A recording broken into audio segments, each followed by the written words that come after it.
Contohnya Pangeran Diponegoro. Perang Diponegoro itu kalah, perang Jawa itu, maka di situ banyak naskah-naskah yang digubah oleh pemerintah waktu itu yang berkuasa, juga BUC. Nah, sebenarnya Islam ini tidak ujuk-ujuknya besar. Ini melalui sebuah proses, sama dengan Nahdlatul Ulama, ada prosesnya, ada pondasi dasarnya.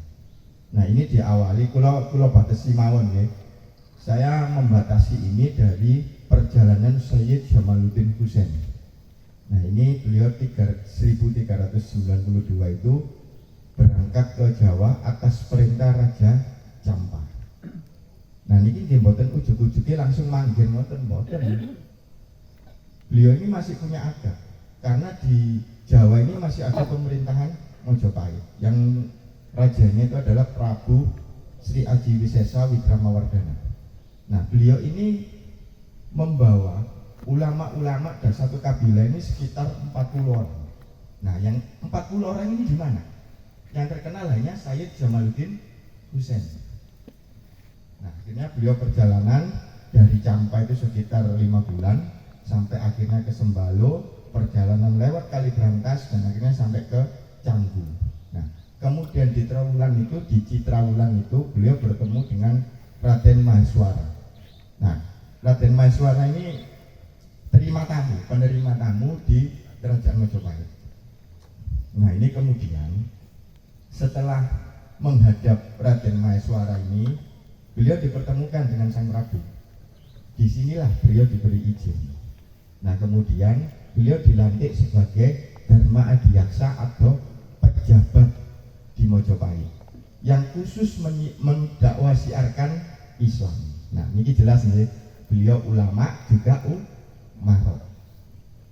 Bukan hanya ulama dan umarok. Nanti ada peran saudagar yang dibawa oleh Sayyid Jamaluddin Husain juga. Nah, kemudian sekitar 2 tahun beliau tidak pernah meninggalkan di mana Setralaya yang sekarang menjadi Troloyo itu, tidak pernah meninggalkan. Karena apa? Paling-paling di waktu di Randubuka di anaknya Sayyid Amir Jalal Maulana Abdul Malik Husain. Kalau ini sampun dibuka kali Gus Saiful.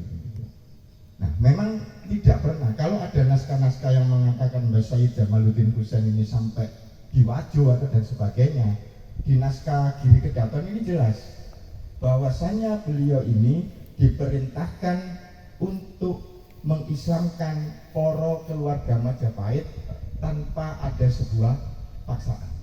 Jadi memang siapa keluarga Majapahit yang memeluk Islam tapi tidak dipaksa. Nah, ini nanti setelah 2 tahun barulah ada yang namanya standar operasional prosedur dakwah Islam. Nah, ini pembahasannya ketika beliau ini melihat punden-punden dan tempat pemujaan di sekitar Setralaya dan Jalagiri dan sebagainya, Rabu Panca, lokasinya ada di Mojokerto semua. Awalnya memang dari sana. Nah, datanglah Sayyid Maulana Baqir Al-Farisi bersama 77 ulama. Datangnya ini pun juga diminta oleh Sayyid Jamaluddin Husain untuk membantu beliau. Tidak ujung-ujungnya Mas Sayyid Jamaluddin datang, Mbak Maulana Baqir datang, bukan. Tapi ada permintaan secara khusus kepada Prabu Mojopahit yang kemudian disampaikan ke Raja Cham, dan kemudian Raja Cham menyampaikan ke Raja San yang ada di Turki. Nah, ini perjalanan.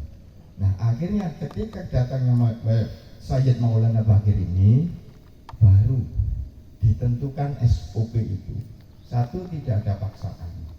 2, tidak ada kekerasan, tidak ada perusahaan, karena untuk menghormati agama sebelum Islam.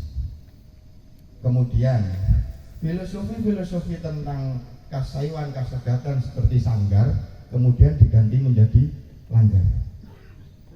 Nah, yang terakhir itu ketika ada ulama yang ditempatkan di suatu daerah, maka makamnya itu tidak boleh di atasnya punden atau candi, tidak boleh berdekatan, tapi harus ada jeda sekitar 15 meter, 10 meter. Kalau candi itu terlalu besar, maka mbak itu bisa makamnya bergeser ke dusun sebelah.